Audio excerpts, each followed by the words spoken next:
Buenas, en estos videos voy a resolver el primer parcial del primer semestre del 2020.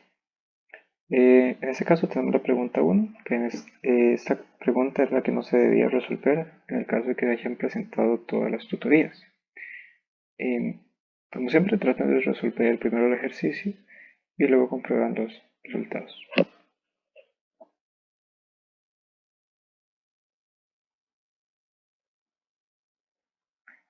Muy bien, en este caso tenemos, nos están diciendo que tenemos una señal x1, la cual nos indican que es par, y una señal x2, que es una señal par. Ambos son señales discretas. La primera pregunta es: demuestra que esta suma es igual a 0. Entonces, para la pregunta 1, se tiene que la suma desde n igual 0, desde n igual menos infinito hasta infinito de x1 de n, es decir, que es igual a 0. Recordemos que x1, que es importante, es impar, lo cual es muy importante para este ejercicio. Ahora, esta serie la podemos expandir. Bueno, entonces, la serie podríamos ponerla desde n igual a menos infinito hasta menos 1 de x1 de n más x1 evaluado en 0 más la suma de n igual 1 hasta infinito de x1 de n. Conceptos que hay que tener claros. Cuando trabajamos con funciones impares, en 0 valen 0. Okay, es como tener un espejo, ya que, por ejemplo, si tenemos una función aquí, se debe replicar de esta manera. Entonces, siempre, en 0, las funciones impares van a ser, bueno, que si ya esto y una función en 0 van a ser 0. Entonces, de aquí obtenemos que este valor es 0. Okay. Y esto, ¿qué podemos hacer ahora? Podemos hacer un cambio de variable en esta serie o en esta serie. Cualquiera de las dos sirve. Entonces, ¿cómo lo hacemos? Si yo digo que n es igual a menos n, solamente para esa serie, voy a tener que n, cuando es igual a menos infinito, en realidad n es igual a infinito. Y cuando n es igual a menos 1, en realidad n es igual a 1. ¿Qué quiere decir? Que podemos reescribir esta expresión como la suma desde n igual, aquí va el menor término, que en este caso es 1, desde n igual a 1 hasta infinito de x1, y estamos diciendo que n es igual a menos n, de menos n, más la suma desde n igual a 1 a infinito de x1 de n. Ahora, también podemos de aquí obtener que por las propiedades de suma podemos agruparlas y decir que esto sea igual a x1 de menos n más x1 de n. Y recordemos que cuando una función es impar, implica que f de menos x es igual a menos f de x. Por tanto, eso quiere decir que la suma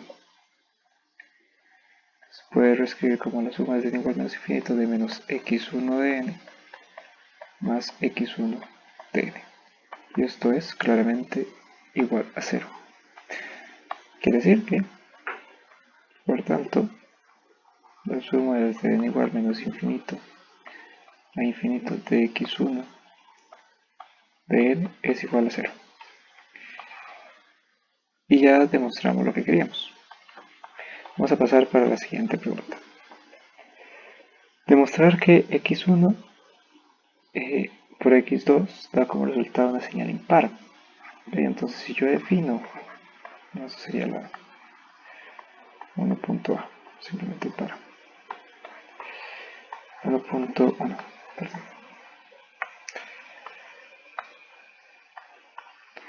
Ahora, para la, para la 2, ok, la parte 2, yo voy a tener que, puedo definir una función g de n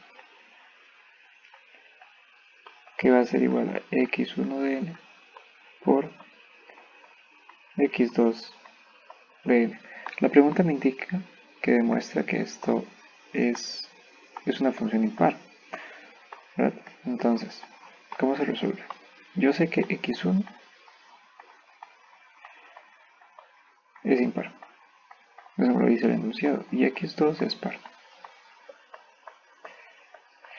Y ya vimos anteriormente que esto implica que x1 de menos n es igual a menos x1 de n.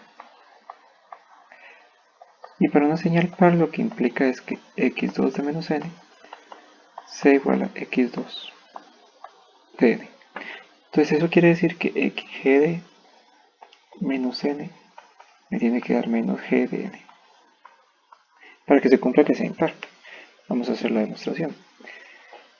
Yo voy a tener que g de menos n tiene que ser igual a x1 de menos n por x2 de menos n.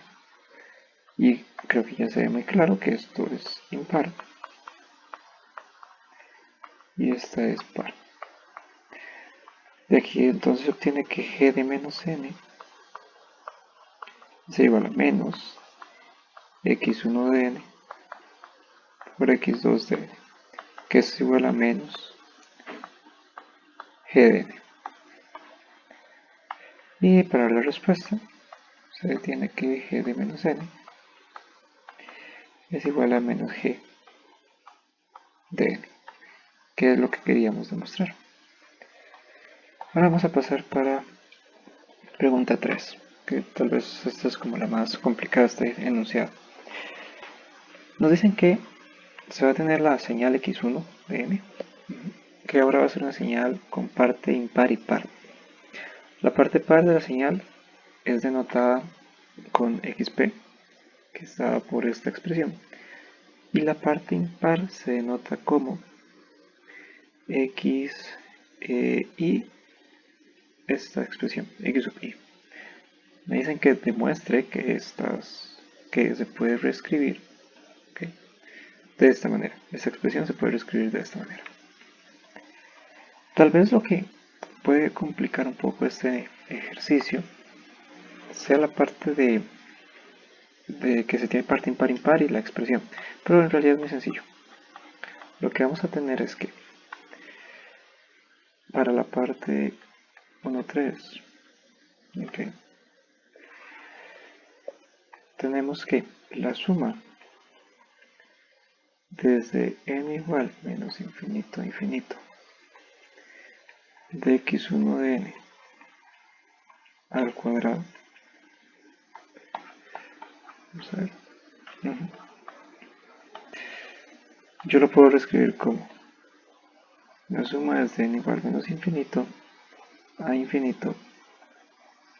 Y aquí es donde importa lo que nos decían que tiene parte par impar. Cuando una función tiene parte par e impar, una función, yo la puedo reescribir de forma general como la suma de la parte par más la suma de la parte impar.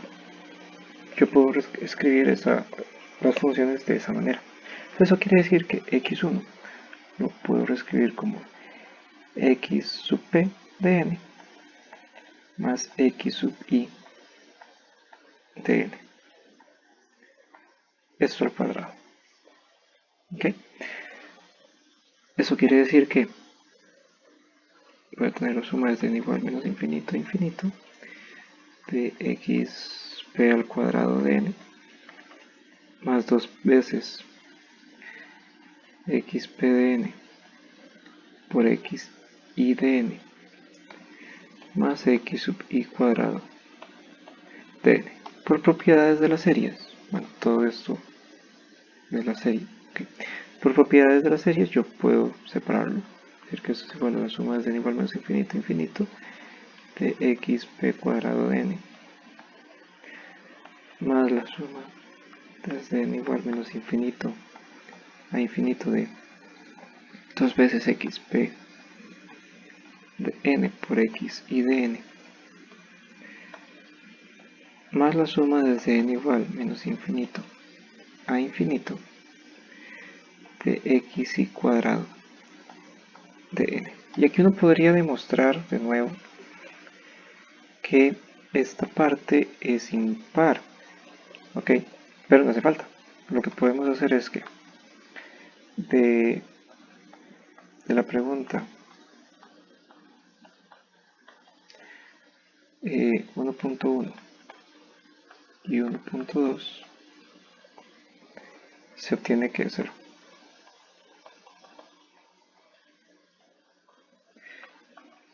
¿Por qué se obtiene que es 0? Bueno, ya que la multiplicación de par e impar da como resultado una función impar. Y ya se demostró que la suma de n igual menos infinito a infinito de una función impar da 0. ¿Okay? Entonces podemos escribir efectivamente que la suma desde n igual menos infinito a infinito de x1 de n al cuadrado es igual de n igual menos infinito a infinito de x par a la n más la suma desde n igual menos infinito a infinito de x impar al cuadrado de n. Y esta sería nuestra respuesta.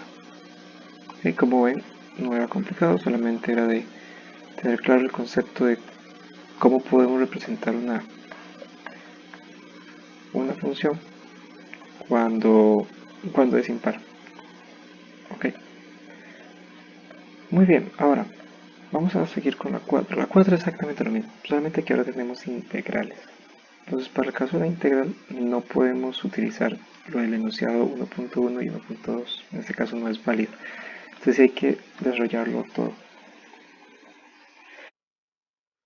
Para este caso, lo que vamos a tener es, bueno, la integral desde menos infinito a infinito de x y cuadrado de t de t. Y esto es fácil demostrar que es igual a la integral de menos infinito a infinito de x par cuadrado de t de t más 2 veces la integral de menos infinito a infinito de x par de t por x impar de t de t más la integral de menos infinito a infinito de x impar cuadrado de t de t. Y la demostración en realidad de que es muy similar. Tenemos que trabajar esta integral y demostrar que sea 0. Para demostrar que sea 0, se hace un proceso similar a un cambio de variable que hicimos anteriormente, con una pequeña diferencia. Entonces tenemos esta integral y yo sé que puedo dividirla de esta manera. Ok, esto simplemente utilizando propiedades. Aquí todo claro.